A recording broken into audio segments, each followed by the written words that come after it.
Hey anglers, this is Juan from Juan More Fish. If you're into catching one more fish, subscribe to my YouTube channel. If you like this tip, go ahead and hit that like button so more people can find this in the search and they can get the benefit of this tip as well. Today, I'm going to talk to you about how to deploy your fly quickly in a really small creek where you're doing a lot of bow casting, what I call flip casting, with just a limited amount of line out because it's really tight in here, tons of bow casting, and this is how you do it quickly and efficiently so you can get more casts in for the day, and you don't have to carry around your extra line out the rod tip. Because I know how you know, it's like, okay, you've got this fly line, you don't want it to go inside the rod tip because it takes you a while to work it out again, so you end up carrying your line in your hand, and then you got too much line and you get it snagged all over the place when you're walking through stuff like this.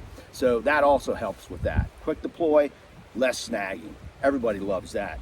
So let me tell you a little bit about my setup first, because that definitely plays into this tactic. I've got a 7.5 foot 3-weight. I've got floating line on it.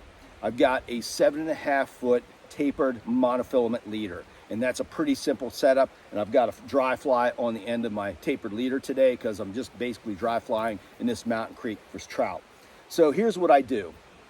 I take my line, so I'm ready to cast. I take my line and I'm pulling out my fly line out the tip of my rod. And so there's probably about 2 to 3 feet of fly line out of the tip of my rod now, so it's not caught up in there.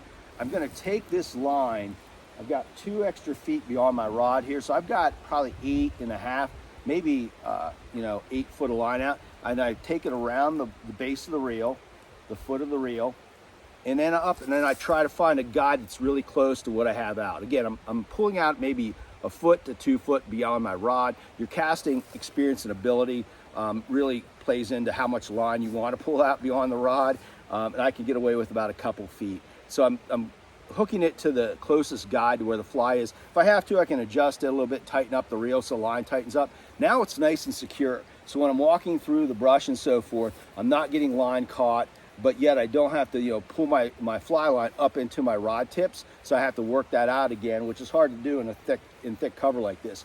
When I'm ready to bow cast or just flip cast with that 8 foot of line that I have out, basically I take my dry fly off of that, off of this guide, pull it down again around the reel. I'll go ahead and grab up on the line and pinch it a little bit higher. So I've got maybe a foot of line where that fly's hanging down now, and now I've got enough to really just load that rod, right? And when I go to cast, honestly, it's just going to flip this extra line out with the fly as well when I bow cast.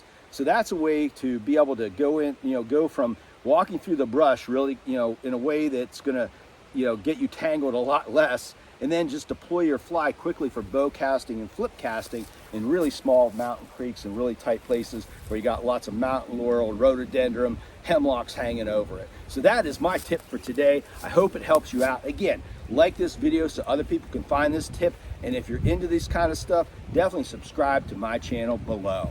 Thank you, and see you next time. Get out there and do some fishing.